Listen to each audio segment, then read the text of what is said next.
You're listening to the C1D Paintball Podcast. Hey there, Andrew from C1D Paintball. You're listening to the C1D Paintball Podcast. I said C1D far too many times there. Like Jeff joined to watch, but joining to talk is I've got fairly common co-hosts. I've got Mike and Connor. Mike, would you like to say hello to the crowd?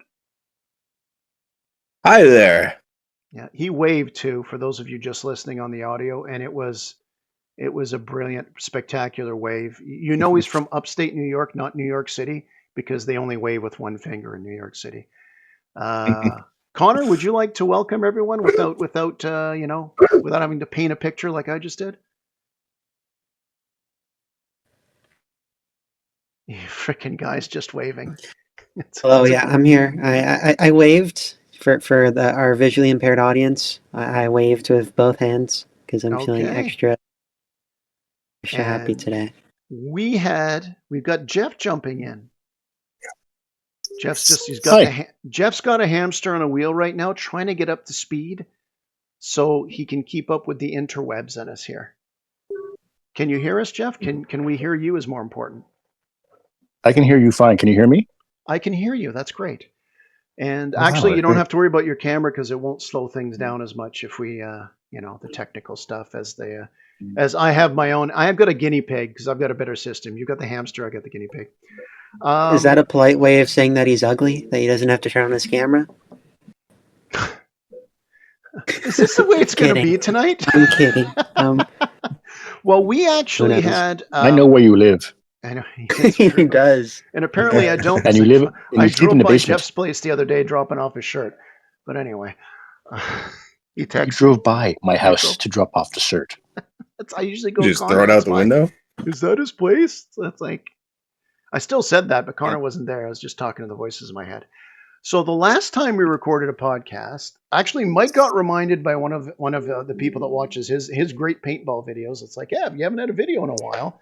And by the way, he just released a video not too long as we record this. Really excellent video. Suggest you watch it. Hanger. But yeah, we were going to get together and do a podcast after our night game, but just things didn't line up. And we find ourselves here with 2 game days behind us. We have the night game, which was September 21st, and we just played yesterday, October 4th, on a regular game day where it was just a handful of C1D guys, but a ton of other people. I know that Connor's going to be in for a while, then jump off in that. So we don't want to overstuff this. We're not going to talk too much about one or the other. We'll see how it goes. But we will talk about Night Ops first. And I'll just bring you up to speed on what we did with Night Ops. And then I'm probably going to let the other guys kind of talk about it there because, as you know, I can go on forever. Night Ops was at... it would be the 3rd time we've done a night operations at Warzone. We did one at Halloween last year, which is very good, but we just stayed on the one field, which was base. It was, of course, at Halloween, so a bit colder than going out in September, a full month ahead. But we actually went in July as well. I wasn't at that event, July 13, where you guys played some fields upstairs before going to the base. But of course, in July, the sun doesn't go down till 8:30 or so. So when we went out last time, this most recent time, once again, dropping September 21st, it was great because I guess the sun came down around 7:38, especially on the mountain. So we played, I've got 5 games we played total. Actually, wait a second. Yeah, 1, 2, 3, 4, 5, 6. I've got everything on a screen here. One of the games up on top, which is what I want to talk about in particular, is we've tried a lot of beta big games. As they expand the fields and add fields to the upper level of Warzone, we want to have a big game there. And we decided, and I guess you guys did have one in July, but I wasn't there. We had a big game there. There was only 8 players per side. But for me, it was a blast, and it worked very, very well. And I think it shows 2 things. It shows promise that a big game is going to work up there. I don't even want to call it a mini big game anymore. I want to call it a big game. Medium big game, let's call it that. But the whole night aspect of I thought was very cool.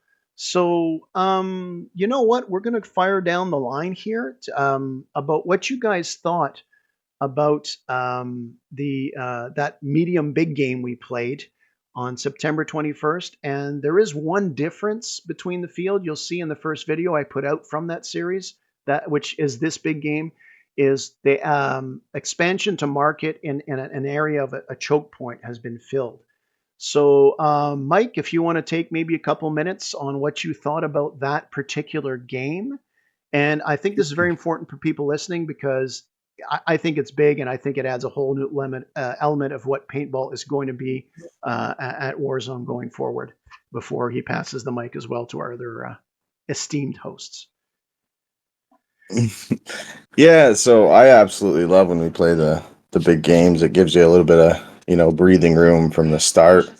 I will start by adding, I really wish that I would have done a quick walkthrough of the new changes that had been done, because it had been a little bit before I'd been there. So starting on the market side, or the village side, where we started, I just didn't know what I was running into.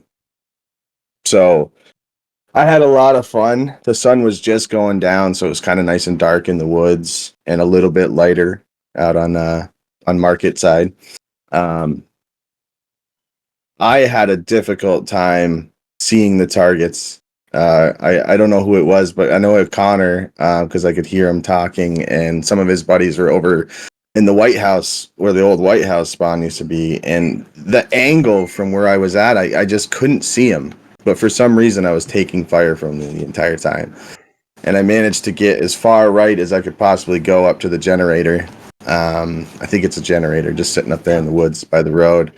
And that was as elevated as I could get, and I couldn't see him. But I tried to hold them down, and I had a blast on that map with the big games. I always do when we play through there. And then, of course, you got the woods action going on, so the whole time you're trying to push forward, you hear somebody screaming, "Oh, there's somebody in the woods," and you gotta hunker down and deal with that. But yeah, exactly, going prone in the woods. Yeah. But overall, I think that game was a lot of fun. Just with the sun going down, it wasn't quite obviously pitch black, but with the sun just going down, it adds a really nice vibe to everything. So I really enjoyed. Now we'll have Connor talk, but I want to mention I don't want to give anything away from the video that I'm making about that game. It's going to be. It's more of a hybrid, like the D-Day video and a regular video of ours. But one thing I will say is, at one point, because you mentioned Connor was on the other team that spawned in Village, at one point he turns around and you just see the sun orange going down, and he kind of looks into the field, and for the rest of the game it gets really dark, and it adds a really cool element to it. So Connor, is that the point where you said, I got to waste these guys, the sun's going down? Or what were your impressions in particular about that mini big game in the twilight, let's call it? Yeah, I mean, obviously it wasn't pitch black, but it was definitely hard to see far into it. I feel like the market side, right? It's way more in the light. And where I was looking into Village, where I can see a little bit of the light, where I could see Mike like on the front line. And beyond that first spawn, I can't really see anything at all. So I never knew how many people were, with them at any time. So it was really cool. Beside me, by the way, Mike, was Jonathan. So I was like kind of on the tree, and you know where the White House spawn is that there's those cinder blocks, or not the cinder blocks, the big concrete blocks. He's how it's shaped like a letter C. He's on the hook part at the end. Like he's left-handed or right-handed, I don't know, but he's like really weirdly crawled up in a ball shooting at you, and it was pretty funny. Trying to get him all game. It's like, hey man, you don't have to be like that, It's like all pretzeled up the entire game. But yeah, I could not see him at all. He was very well hidden. But obviously, it's a little. I wouldn't say that the fields are shaped like triangles, but it's almost like on the bottom, one field's a triangle and the other field's a triangle. So it's kind of like an hourglass where there's kind of like a choke in the middle, right, that everybody's funneled into.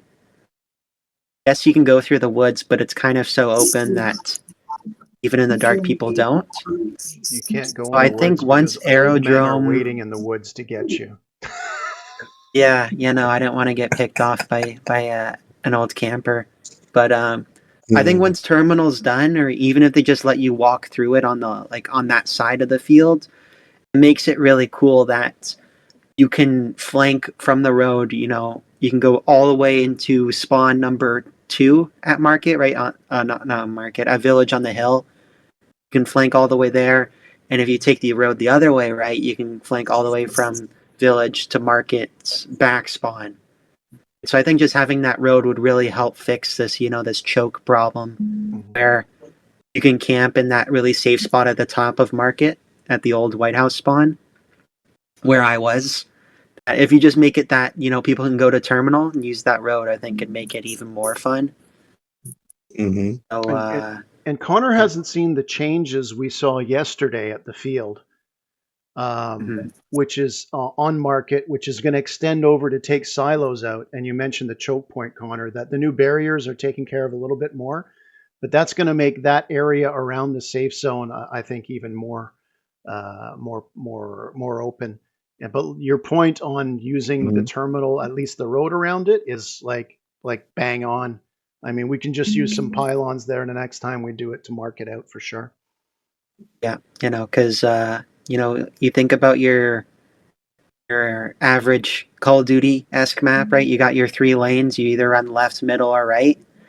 And I think that'd be cool if you had it for this big game, right? You either run left, middle, or right. Because right now it's kind of like you run 90% of people run down the middle, right? So it's like you're playing all my Battlefield fans. It's like you're playing Operation Locker, or Operation Metro, where you're all fighting in one hallway, except there's no grenade spam, and you're getting defibrillated and immediately dying. If it was up to Nick, who's listening, he'd have lots of grenades. He'd have everything technical in there. He'd throw a whole entire bandolier of nades in. He does have a noob hopeful tube. for the future. Hopeful for the That's for future. sure. Now, I'm going to let Jeff talk here, and I want to preface Jeff talking is Jeff had a guest that came with him.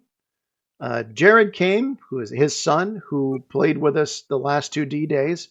Great to see him out there, and he hadn't played at the field before, but he ran in like he was a real pro. But Jeff, would you like to talk about what you thought about that mini big game we played there in the twilight? It was fun. It's always it's always challenging. I tend to hang out by the spawn point 1 in the village. That way I could go from. I couldn't quite get up to the choke point between the 2 stacks. There's just too much fire coming from the spawn point on Market. So I sort of would go to there's a small bunker, but pile of debris that would allow me to get a view of the woods where you were, and sort of kind of help cover to the right where Market is. But if sometimes it got too hot, so I had to keep falling back to the number 1 spawn point on Village. So but it was fun. It was just it's always, is that a shadow? Is that Andrew? Is that somebody out there? You can't really, because Market is more open, so you had more light, so you had a lot of shadow that you couldn't tell if it was just because of the angle of the shadows coming towards you in the village and into the woods. That you were sort of like, I'm not sure of that. Am I wasting paint? Am I giving them away? Am I giving myself away? It was fun, and Jared had a great time. It was totally different playing in the dark, especially when it got later in the evening. And next time out, he wants to bring a friend, so who's played before. Nice. So we might grow again. Well, I think we got him. I think we hooked him back in. Well, an update besides the fact that I mentioned Market's been expanded, and I was going to redo my little map. I do my overview maps for the videos, but it's changing so much. They literally said they're doing big changes today. I think those silos are going to be gone next time we go there. There are lights, 500 feet of lights that have been strung up around the first perimeter the first run at securing the entire perimeter around Village. So he said he's got about another 200, 250 feet to put up there. So it's almost like these white party lights you see if you go to the Catalina wine mixer. That's a deep cut from Step Brothers for you. But he says he's going to have that around the village. And he described it because they tested it. I'm talking about the field owner. Yeah, and he was saying, he goes, Andrew, it's like a candlelight. He goes, it's not too much light and it's not too little. You see things, obviously the closer you get. He goes, but the middle of village is a little darker. Maybe he'll put something there. But when you're thinking about that, the big games there, village, I mean, look, the forest is the forest. It's dark, and I think you need that dark element. But the village, because it's a spawn point, I think it's kind of like Connor was saying, and I've watched the video from his helmet. Mike says, well, I couldn't see where Connor was. When you see Connor's point of view when the video comes out, you'll see just little snippets of light between the trees, but you can't see jack. So with the lights there, and he is going to put some lights also up at Market. Yeah, it's going to be honestly the real deal. We played 2 lives on that one because there was only 8 of us each. But honestly, and there's a new spawn point now at Market. Honestly, if we were to play 12 on 12 minimum, maybe up to 20 per side in that scenario at night. And remember, you can't go too long because it is at night. I think you could have an absolute blast. I mean, I could even see where you try to keep, imagine this, 2 weeks, you have the guys committed, or maybe a Friday and a Saturday night consecutively. You have your teams locked. One night you play, you do that scenario where one team starts at Village, the other team starts at Market, and the next night you flip it. You kind of have a home and home series. There's just so much good, I think, that could come out of the night game. I really wanted to try the other side too that night, but it got too dark for us, so we couldn't. Well, here's something. You guys talked about it. Like, I was in the woods, and you guys all know what happened to me in the woods because I've told you all that. Colton lived it with me against me. But I do want to promote, when the video comes out, you have to see what happens to me. I went in the woods to try to cut things off in that. And honestly, it was one of the best paintball experience I've ever had because it's something I don't normally do, but we'll save that for after. Now, we did play a few games downstairs. The biggest change is there is 2 floors. The second floor in containers on base is now finished. And I think it was difficult to get a good test off of it because, again, you're playing in the dark. But we got some good action out of it. And we'll start with, Jeff wasn't there yesterday, but I mean, Jeff and I were up there for one of the last games on the second floor there. And I was happy to finally be up there. And Jeff, I think the one thing I think of is when you're up on that second floor, I don't know what it is about it on the container side, but you've got a lot of extreme angles. Like, you're standing in front of a window, but on the left side, and if you look to your right, you have a perfect line on everything north of you. But then again, you can be. What did you think about it up there for those players maybe that go to the field that haven't been up there yet? You're right. You have a very wide view of vision and attack, but you might want a few more spindles or something just to break up the windows a bit to give you a little bit of cover to be able to get there, because literally, when the light's on, you're up there. You're like a duck in a barrel. You have to shoot them before they shoot you, or you have so much paint coming at you through that window. Mm-hmm. Like, I was tucked behind that corner, where opposite of you, and you can tuck in, but you don't because you're coming out. You're trying to gauge your target, who's on a downward angle that's approaching, so there's a bit of a cutoff before, once he gets within close enough to the building, you can't get him. But you're also watching for incoming fire from across the way. It's just a little bit not enough cover. You just need another, maybe a 1 foot, 12-inch wide post. Break up the windows into 4-foot segments, and it might be a little bit better. It might have a better chance of surviving longer before you get like 5 guns coming in at you. Yeah, Connor, that's one thing I noticed too. Because Connor, you refed it, so you had a good angle of them actually attacking us there. By the way, I want to say shout out to Nick, Thomas, Norm, Rob, and Chris, all in the lobby listening to us here.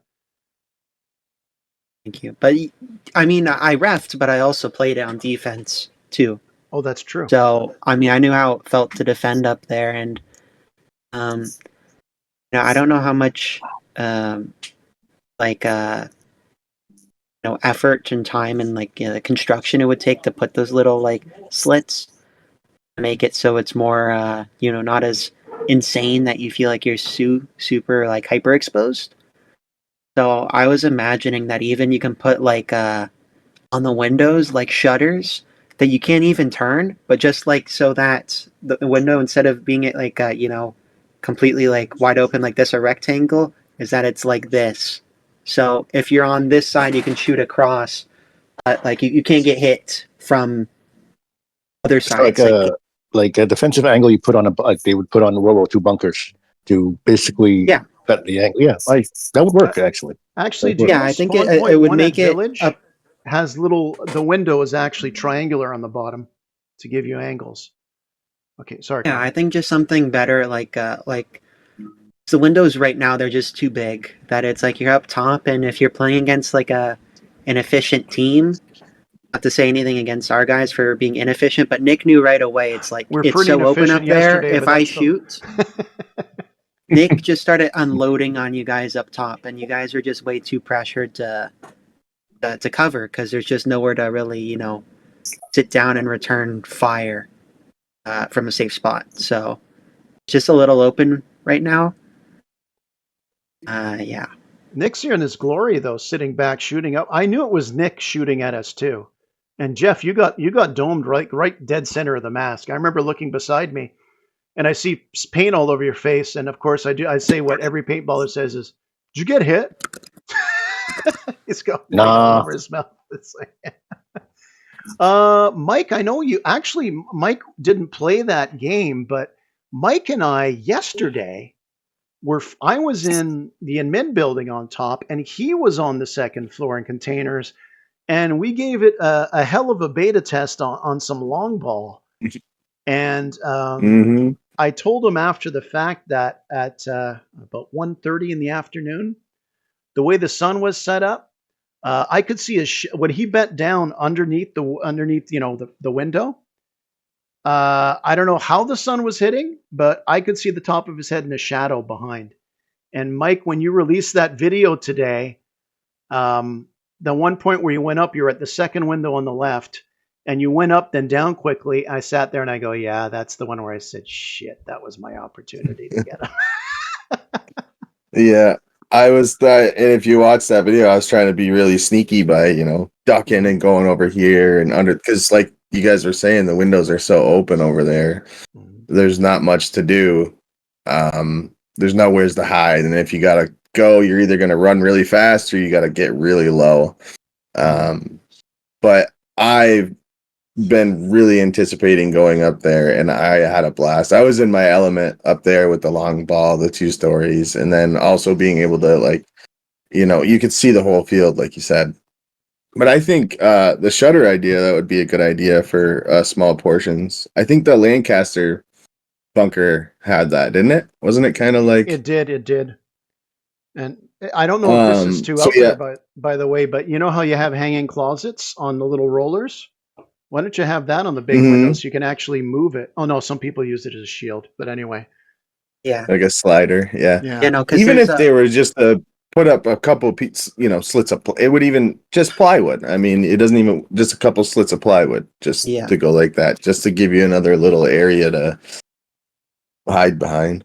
I mean, sliding windows would be cool, but it just makes me wonder like if they could be like not exploited but like cheesed, right, where it's pretty that's a little annoying. You could actually close it so you've just got like a 6-inch gap. I mean, you kind of limit it. Yeah, where you just have your your barrel sticking out. Or you'd have cool, a play so- like me and Miranda, and I'd have her open up the window, and I'd You know shoot what? out He's and then close sick. it real quick. I remember that. Super mega C1D. project for when you start building, Mike, your own place, is that you got to do Mhm. something like there's this map in Halo where I'm forgetting the name in Halo 3, but Zanzibar from Halo 2, the one that has the spinning wheel on it. Last Yeah, resort. yeah. Mhm. So Last resort. last Yeah, resort. that's resort. We, It's see, that we are there's not a only giant- paintball there's a nerds, giant- we are video game nerds. Okay, last resort. There's a Connor. giant foundry, Halo for life. and you have to attack the foundry to get the flag. And the easiest way to get the flag is if you drive like a car basically through the castle door, right? But the castle door is down, and within the base, there's a button you can press that permanently puts the door down. So it'd be cool almost, right, with those windows up top that if like the attacker's gone up to like, halfway, they could press an imaginary button, right? That makes it so those Right. windows are open. So now you have so much to shoot at, right? But the attackers Mhm. have to earn it. That's what the refs are Right. for. Obviously, it can never Yeah, that's happen, pretty but that'd cool. be so cool. Let's Yeah, say you no, put a I'm flag I on the really bottom. like the simulation of it. Actually, you put a flag because it's an L stairwell. You put a flag halfway up on the stairwell. You grab the flag, run it to the ref, and the ref says, "That's it. Sliding curtains go away." But we're spending other people's money here, aren't we? Yeah, That's I the thought best Or kind you of could money. just have a really loud buzzer, Bzzz, all right, windows, or a little hear the air buzzer, horn. window Yeah, no, can't be that open. could be, yeah. You could do Or- something with that. I thought Plenty of ways to. Yeah. The night game was good. We did have, of course, when things at night that happen, you don't know where your teammates Oops. are. At one point, Michael is in the pit. The pit is a great spot, except Michael is in the pit, which is on the north side of the containers, and he's getting hit, and he's putting his arm out to get out, except, and his teammates around him can see him because there's a little bit of light, but it's just there's Norm, Mike, and who else was shooting at him? Thomas. So they each put 2 or 3 shots at him, not knowing. So 2 or 3 shots times 3, and Michael's mask got a workout on that one. So there's elements at night. Of course, night is where I got domed a few times, but I think we'll work around that. But He got his first paintball scar too. he got his first paintball. Oh, yeah? He was bleeding. Oh, just a little cut. He was bleeding. Yeah. Then you got. It's his first paintball scar, but not the first time he's bled from paintball. From when he got and Simon got him that one time. Oh, geez. yeah. God, that was a nasty one. So I mean, my first one was actually at Army Globe, but it was night. They turned the lights off without telling us, and we were playing a free for all at the end of the night. And I'm scared. Miranda's scared. Yeah, and so I'm like, I'm done. I said it, but then as I'm walking through, I wasn't saying anything. Well, Miranda got scared and saw a shadow and shot about 6 feet away, right here in the neck. Yeah, it was a good one. It was a quiet drive. That was Miranda that night. yeah. I got my first paintball scar there too at Army Globe. My uncle got me like the one time he came out with us. Uncle you Rob. Cut your arm. It wasn't. You cut your arm, man. Yeah. No. He shot me, and the shell cut my weenus, right? Your elbow or whatever. I wonder if that's actually the scientific term. Wow. It is. I think it is. Yeah. I gotta say, my one of my weenuses is a little more saggier than the other. It's good. That happens. All right. If you shake it more than 3 times, you're playing with it. Oh my god. What about you, Jeff? Any paintball scars for you or no? My first scar, my worst scar was on my wrist. The one day I didn't wear my watch when I'm playing at the General Splatters in Lancaster. And we're at the fortress in the woods. And I come around the corner and this newish player yells, "Freeze," literally 2 inches from my wrist. And it still fires. It pulled back the skin, peeled back. No barrel tap. Freeze. Just He could have tapped me, but the barrel was that close. But he shot, and it peeled back the skin. Couldn't wear a watch for 2 weeks. Oh, jeez. It was bleeding. Wrapped it. It was brittle paint, and the paint just decided to cut as opposed to break. Well, that's the thing, though. When you have So. new players, it's just like I got behind a new player once, and it was a girl too, just this tiny little girl. She wasn't even 5 foot tall, about 10, 15 away, and I'm right behind her. She's looking the other direction. Her marker's down, and I go freeze, and she turns around, immediately pulls her marker up, and like pops me like 3 times. What are you gonna do? She's brand new. You got that thing on the edge there, but Mhm. oh my God, we could run off all night with that one. But paint does. Yeah, if paint cuts, does that make them? Oh, I don't know if I want to read the rest of that comment here. Oh, we also got Mikey joining. Mikey, we could used you yesterday. I'm going to talk about our games yesterday. Connor, you can stick around unless you want to go and study in that. But yesterday was an open day at the field. We do have lives, so it was about 6 of us from C1D showed up, and the field had, I believe they were saying there was over 150 people booked that day with the parties and everything. And so we played our team. We played all on the same side. There was a group of guys that do mag-fed milsim kind of thing. That's the impression I got. That were just getting back into it. They played together. And actually, some of our guys, because we had Green Rental was on our team, but he had Felix's dad, and their friend played on the other team. And we've had better day. Oh, by the way, I should have started the show with this one. Mike, who came back yesterday that we were happy to see at the field again, or at least I was happy to see. Maybe you got beef with him. No, Nevin came back, and I was so happy to see him. And it was no offense to anybody else or even you, because you gave me my shirt and I threw it in the truck, and I ran up and I gave him like a big hug because it was so nice to see Nevin back on the field. Yeah, Nevin was back out there, but we I guess it had been so long outside the night game. Yeah, happy studying, Connor. Connor left us here, so he's doing his psychology test tomorrow. Don't remember, guys. When you get older and you need some sort of legal thing where you got to claim if somebody's insane, Connor will sign the documents for you. He's already preparing drafts for myself to help liberate my wife. I'm not sure what that means. So the last time a lot of us got out, even 6 of us out there where it wasn't a night game, it had been a while. And the team we were playing against in the first game, in Village, they're pretty aggressive. They ran at us and they cleaned us pretty good. And I thought, well, okay, they're new to the field and that, and we thought they'd be whatever. So we're gonna turn this around. Well, we kind of got we got better. We played 3 more games on Village, and we did a little better, but we came out on on the losing end all the time. Before we went to market, and I'm sitting there on market. Well, market's our field. Then we stood because it changed so much, and it's like we might as well be just playing in some random place on in another country.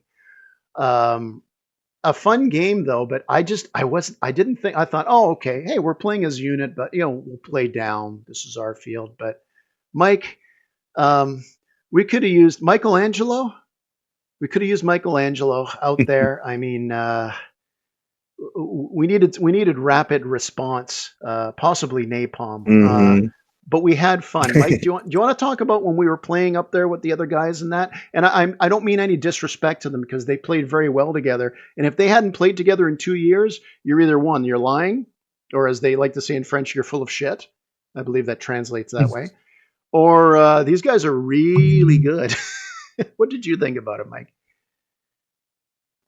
They were so I must, if you guys played 3 up there, we were a little late, so missed the first 2. Okay. But I was so excited to get back on the field. Night game, was just a different vibe. So I was just really excited to get in there, and we got there.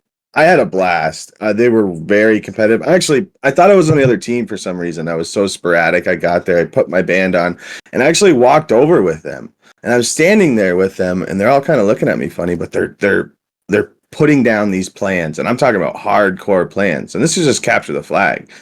And they're talking about you guys secure this building, you secure that. If this happens, and I'm just standing there like, holy crap. And they look over at me and they're like, "What are you doing?" I'm like, "I'm on your team." They're like, "No, you're not. Go over there." I'm like, "Oh, okay." So I knew right off the bat that we were gonna go what we were in for.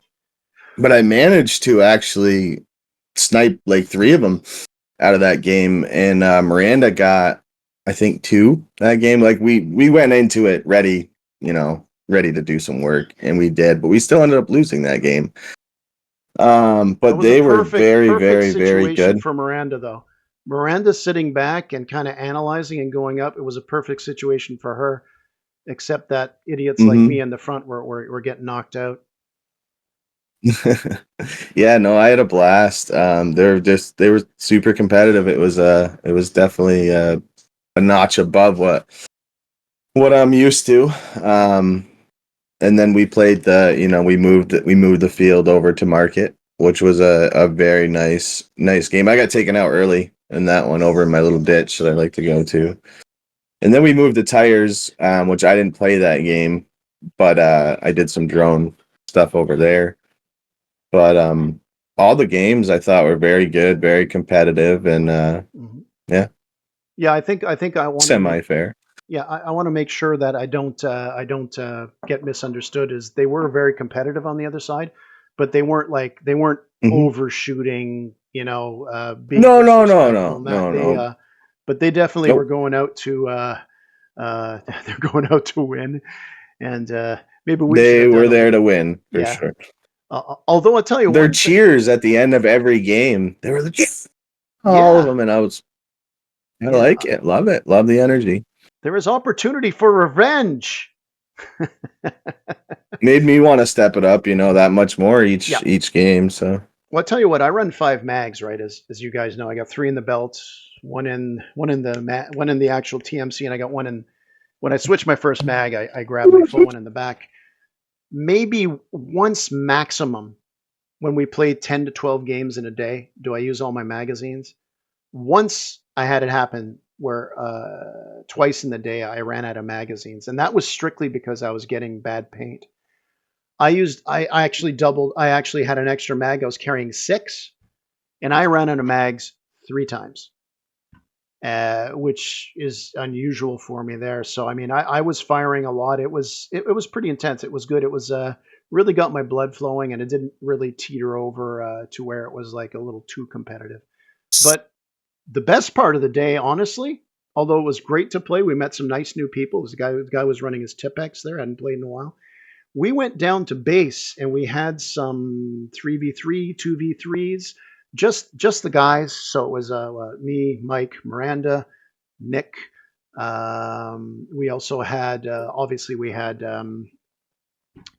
oh my God, what Nick? What are your 2 buddies? One's named Andrew. There was another gentleman who's come out a few times, and of course we had Nevin.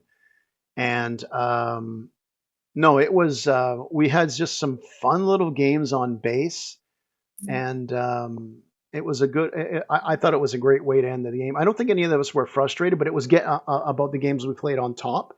But they were very competitive, and it's like, you know what? I just want to do a little hack around here, and we kind of ended the day like that. And I know sometimes you start the day like that, but I thought it was perfect. Mike, I want you to talk about those little games we had at the end, because you had that scenario where you and Nevin were the last guys, and you're walking towards each other, but there was a container between you, and you both moved in the other direction as you were approaching it, and you ended up. Nevin tried to get you with his pistol, and it wasn't firing, and you ended up just one tapping him in the back towards the end. I enjoyed watching that more than I did actually playing in that game.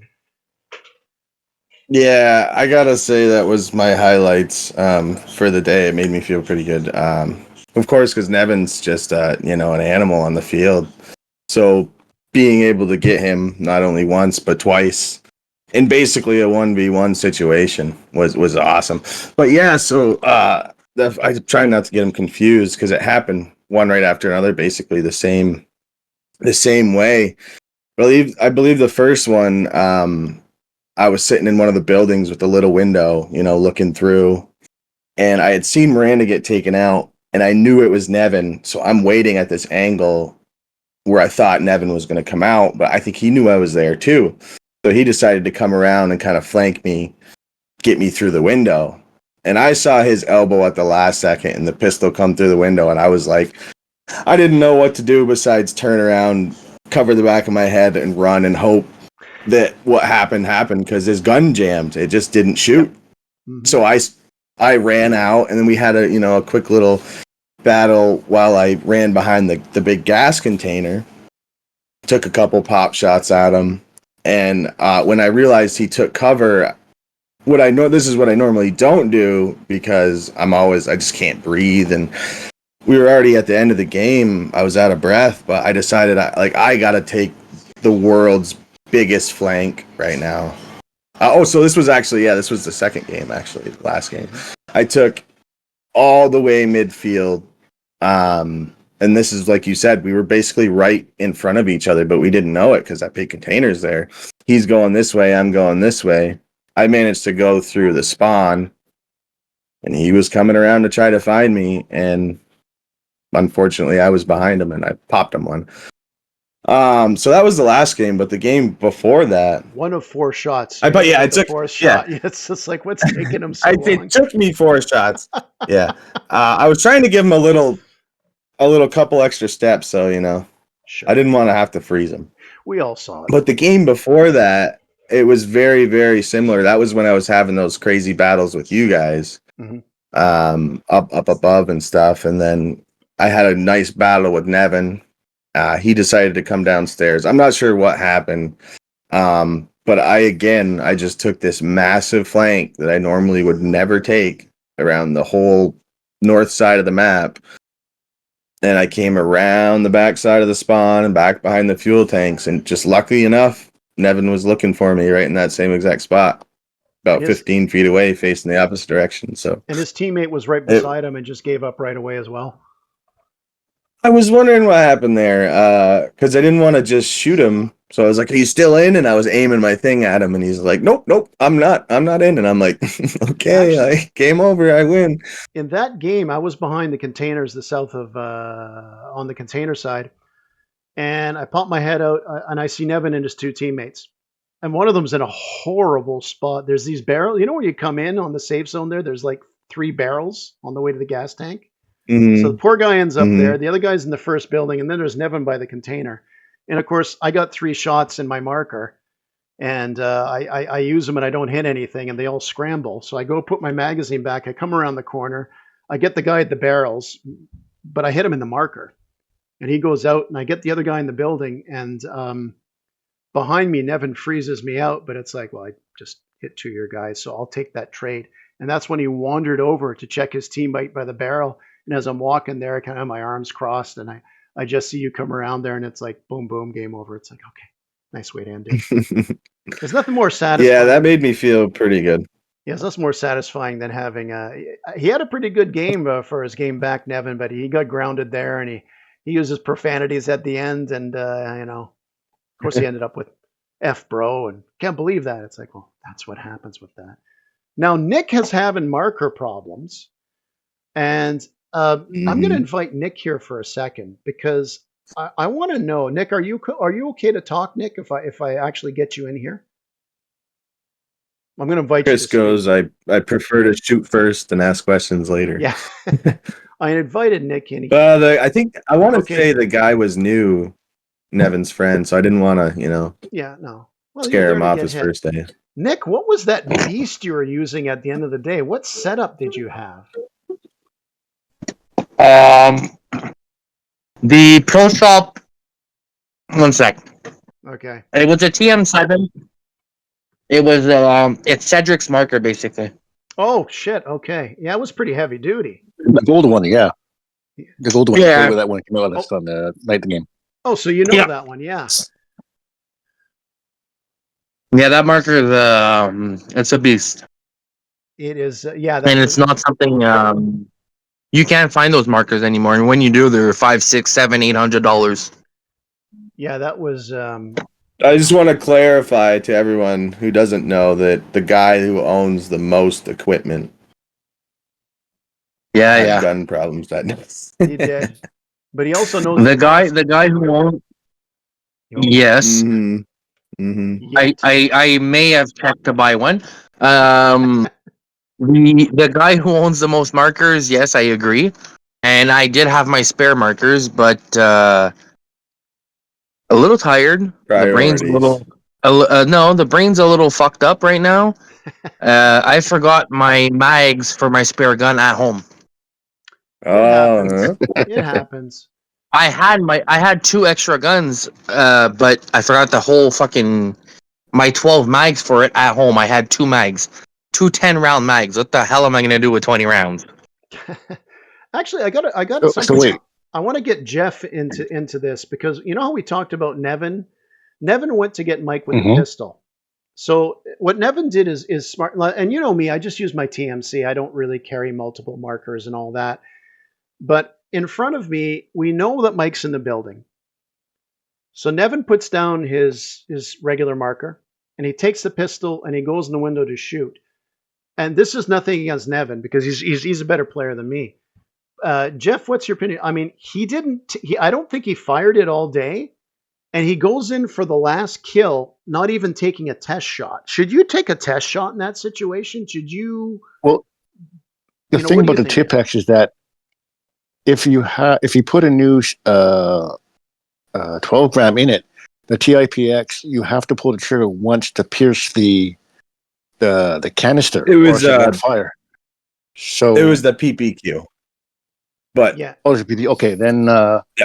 Well, if he's trying to stick his arm into a confined space, like through a window, the pistol would be the best solution because the rifle would have been too long to get him in the corner if he had ducked down or whatnot. So he made the right call for what he tried to use. Just that for whatever reason it didn't fire, or he didn't double check to make sure it was still like firing before the game started. That's the only thing that you could say he should have done differently.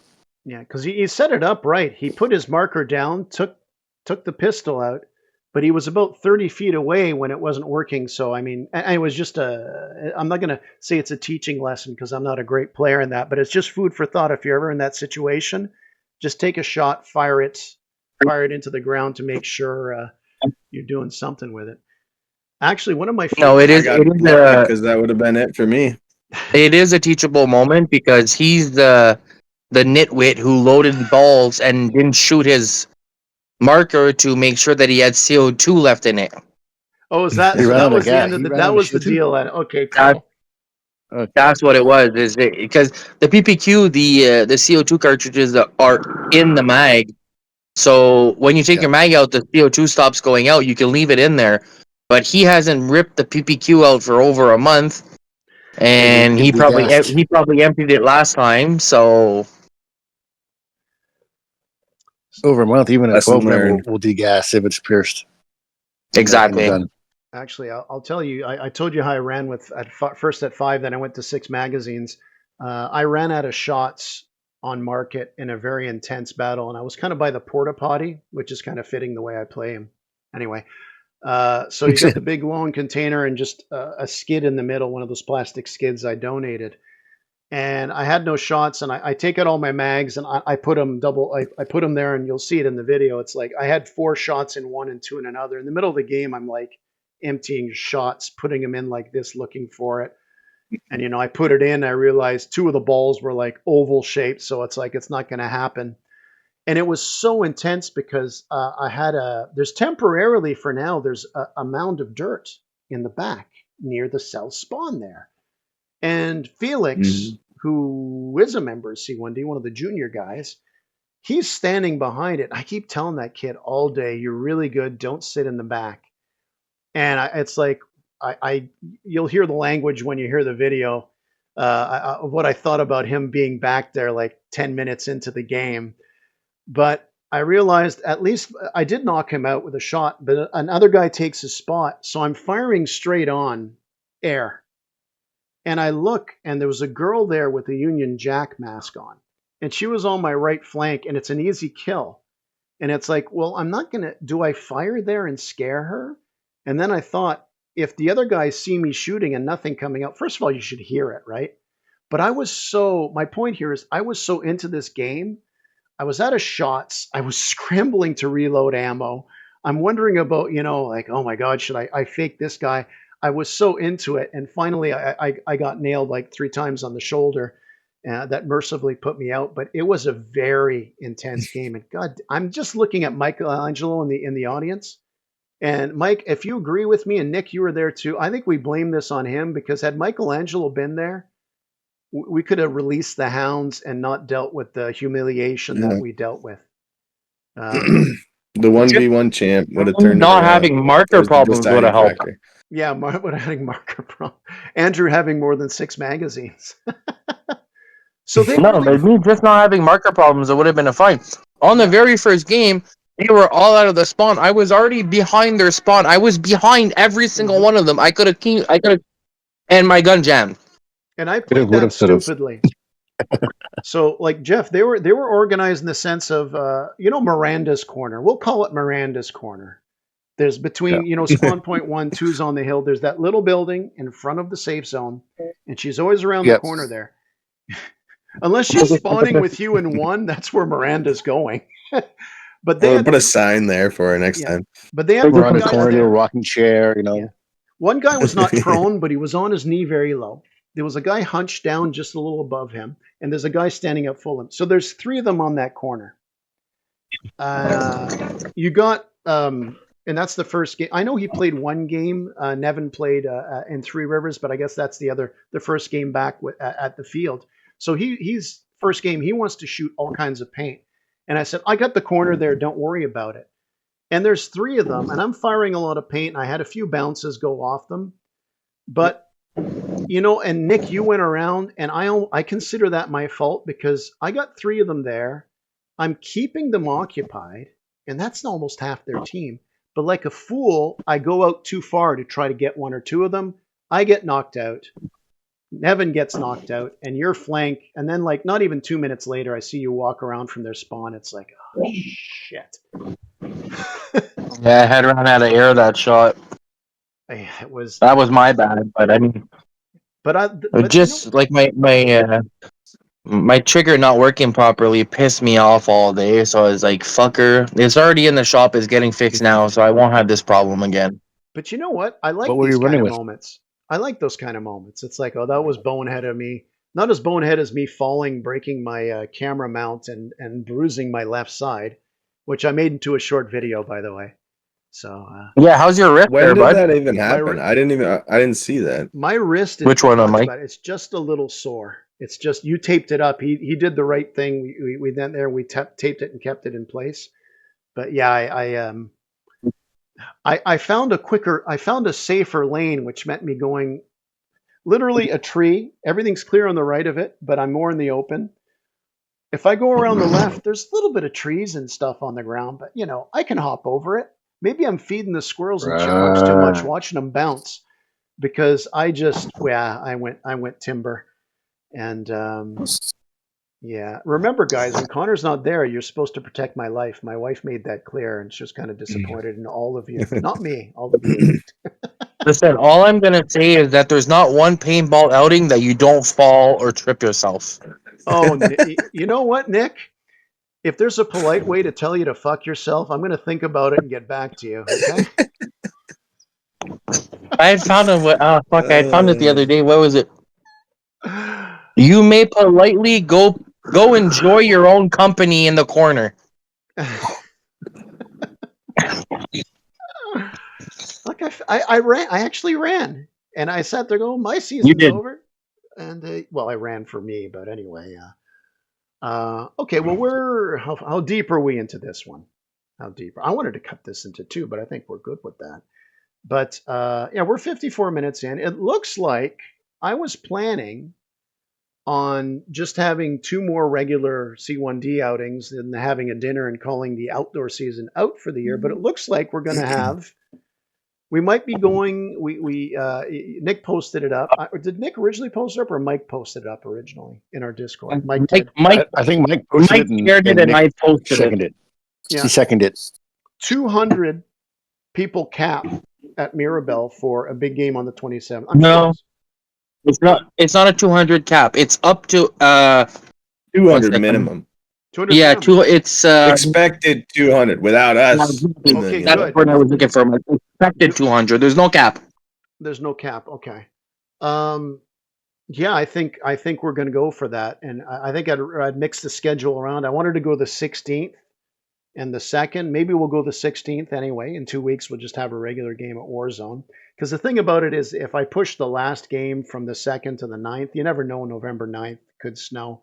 So yeah, Um, Warzone. I was talking with the owners yesterday of Warzone. Mhm. They have booked not private, booked groups all the way to the end of November. So they are definitely open, snow or not, all the way to December. Okay. Well, I think what we're probably going to do is we'll say, that's the official last day. But if the weather's nice, it's like, hey, you know what, guys? We're coming out one more We're time. going. Yeah. But more importantly, I Yeah. think we're looking at that Mirabelle. The prices look good. We kind of were regretting not doing an official second big game or outing like that this year, but we're still learning the ropes, right? And I say, why the hell not? Even Connor, who's got tests and exams and that, he goes, he should be good for that. It's a Sunday. So So Mike, I'm off that Sunday, Monday. Mike found the entry fees. If you're a member at Mirabelle, it's $24.99 plus tax.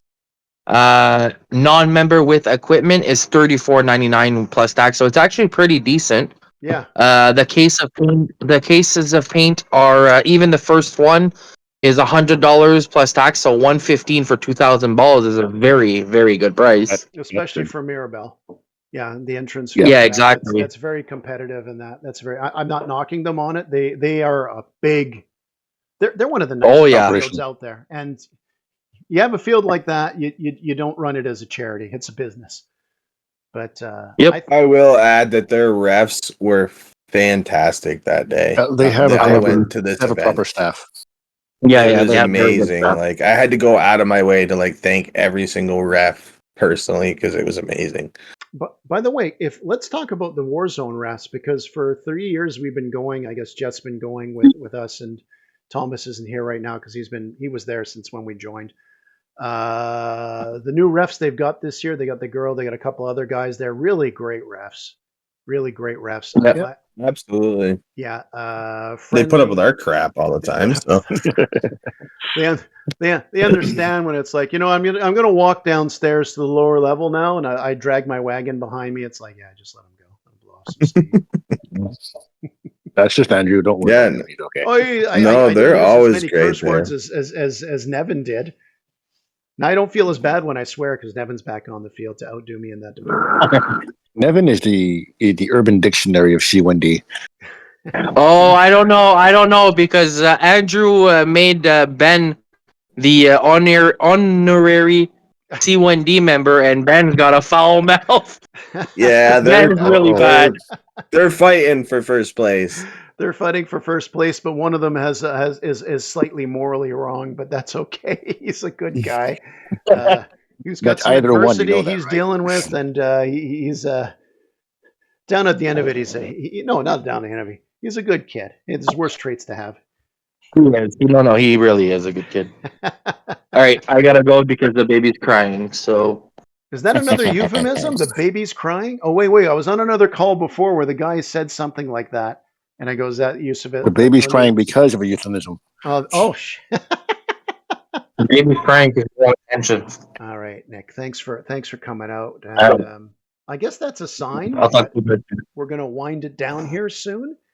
2 good nights for those of you like Mike. Mike took heat when people are saying, make some videos. Haven't seen a video for you lately. So Mike pumped out a video. We got during the off season. Now the off season doesn't mean we're off, because I want to have at least a couple of official indoor events in the winter, and who knows about going out as well. So I think that's definitely on the board. But but I still call it the off season. But during the off season, we still will be throwing some paint when we can. We're going to be doing a lot more podcasts geared towards other things. There's one I'm going to do for specifically for video editing for those of you who are into it. I know Chris is listening right now, who makes some very good videos, and I'd like to get him on the show and talk about what he does, and just like have a virtual beer and just have some fun with that. So we do have some plans coming up. I mean, we just released our 500th video last week or the week before, and we're already up to like 510 and I got another 80. Remember, guys, when I die, the number right now, officially right now, if I drop dead, there's 84 videos in the bank. They progressively get worse. So you can't say, well, Andrew, the last 3 weeks of videos have been shit. Oh yeah, he's dead. And then on the inside, okay, that's why they're releasing late. And no, We'll let it slide. We'll let it slide. We have plans because whether you're in a climate where you can play more year round, like you lucky guys in Florida and California and Mexico, or whether you play indoors and that, it is still a slower time of year. So we want to occupy it. We want to keep ourselves busy. What they're doing with Market is kind of mind blowing. How it's going to be a north, south, and east, west. It's just, I'm not even going to try to map it like I said earlier in the show, because what he's doing to that field, he's got a vision for it, and I think it's going to be really, really great. So if anyone saw the pictures I posted about how Market's changed, I know a couple of people, it's like, oh, I don't know if it's as good now. And it's like, no, it's good. You have different options. Well, I don't like that spawn point. Well, you know what? You can play with the old spawn points. You can play with the new spawn points. You have options. You have options. Yeah. You can, and we also mentioned, I took a mental note of this, is they talked about the choke point when we play mini big games. All the stuff they put there on the Enclave took that choke point away, and Connor mentioned it's a little bit more open again now, but they actually have some stuff they pushed into the forest on the top of the hill. It actually works a lot better. So it's only positive. We'll go into speculative mode. I'll shoot out some more videos. We'll have some team ditters. Oh yeah. I forgot to mention, we did have our Purple Haze handout with the Purple Haze jerseys. I'm sure Jeff's wearing his right now, and very popular, very, very sharp. I think we might have to do an alternate actual game jersey with these. I think that would be cool to do. And but yeah, it's easy to spend everybody else's money. Look at this. For those of you, I slept in mine and I haven't taken it off yet. Yet his wife is begging him, just take the shirt off. Just take Let it me off. wash it, God damn it. He's there. How about you put yours on, baby? And ever since, Mike's been now you know why the locked in his baby's crying. computer. All right. Any parting shots, Jeff? I hope we didn't. I hope we. Well, Jeff wasn't there yesterday. I hope we kind of painted a little picture about about everything that happened yesterday. No, it was good. It was fun to hear about what happened and how everyone's view of the new the second stage in base. My only thing about, I saw the pictures with what they're doing to Market, and it would make, you could almost do like an Alamo kind of standoff with that one spawn point in the corner. You have Butch Cassidy and Sundance Kid kind of last stand until they get the other bases built up. Everyone's coming across Market trying to get there, and you put a small force in that spawn point. They can't leave, and they get like 5 lives or whatever, and you just try to take it. So on that angle, oh, John, you could do an attack defend there. Yeah, you could do an attack defend there, like a Custard's last stand. That's actually an excellent idea. Yeah, write that down. Let's not forget that. And Jeff, don't forget the most important point we were trying to get through about yesterday. It's Michelangelo's fault we got our ass handed to us. Yeah. I tell you, I don't know why we put up with him. Like, I know he makes us look good, but when you need him to deliver, I don't know. I don't know. You're a nice guy. You're great around the field, but looks good in New Jersey. Looks great in New Jersey. So he is. Nice purple jersey. He's writing some laughing symbols on top. I felt like we could break our rule. We could break our new rule we did this year of no speedball markers. I wouldn't have minded one for about 5 minutes yesterday. Yeah, right. Well, at least didn't he wear the C1D jersey at the D-Day when he was running with his crew at the? He did. I can't remember. I think he was. And everybody knows he was wearing my C1D jersey. Actually, he was wearing my my cutout my crew. Oh, your- nice. your Is teeth. that when you walked That's up good. and you said, how come Yeah. there's no paint on him? Michelangelo says, because Michelangelo doesn't get hit. Then he walked away. He said no during practice. Oh, he just wore it during More his during practice. What is it? Oh yeah, See, yeah. Michelangelo's on a roll. What? That's It's why not I good gave enough him. to wear for a frickin' game, Michelangelo? Damn! Oh, Damn! This boy's digging his own grave. Yeah, now I remember. That's why I gave him the tech tee. It was so hot during D-Day. Oh my god. I told you guys that I'm gonna do another D-Day never video. listen.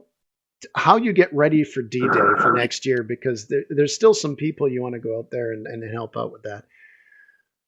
Any parting shots, Mike, before I sign off here? Before we sign off? No, I think we covered it. I had a super good time yesterday, and not just because of the victories. It was just a really good day. So I can't wait to get out again a couple weekends, and yeah. Yeah, we'll get out in 2 weeks. Jeff, what's your schedule looking like? Are you going to be able to, yeah. especially the 27th there, that big game. What's it looking like for you, big guy? Well, right now I have the Sunday, Monday off, so it is possible. But unfortunately, on that weekend, we're changing over to the new sched that we bid for. Okay. So we have what's called an equalization. If you end up having not enough work days in the previous week, they might shuffle your days around. So I have to wait another day or two to find out what the actual schedule is. Okay. But right now, it looks good. I just have to double check with some very important people in my life to know if I can go or not, and we should be good. Excellent. Well, that'd My be good to fingers see are you out crossed there. for you. And yeah, it should be a good one there. Because you know what I need? I need to make another 4-hour video. So there we go. Yep, you do. Another 4-hour video. Another 4-hour How video. not to die during a big game. Then I won't use my camera because the things to do not to die. Yeah, it's going to get to a point that we're going to go from running the front line. Now we're going to go sniper, so we can stay in the back, and it's going to get to the point where we have to get ourselves a paintball tank just to be able to get to the game. You and me, you drive, I drive, you're in the turret, and we're good. We shall Old man. what the kids run. It's a time of year where all my cases, my external cases for the cameras, like start cracking. This camera, the video works, but the audio doesn't. The other one, it's the other way around. So it's I just got to get them to last for another 4 hours for that. Okay, and before this goes another 4 hours more, I want to thank Mike. I want to thank Jeff. I want to thank Nick and Connor, who all gave their input on the show. Michelangelo, Norm, Chris, and Rob bailed. Rob bailed. That young man with a family and a really nice wife and that, for some reason, you just want to sit around and talk to a bunch of sweaty guys about paintball. All right. Kids today. Okay. I got to think of a good outro, a good catchphrase. I was going to say, let's keep it real, but it is not 1995.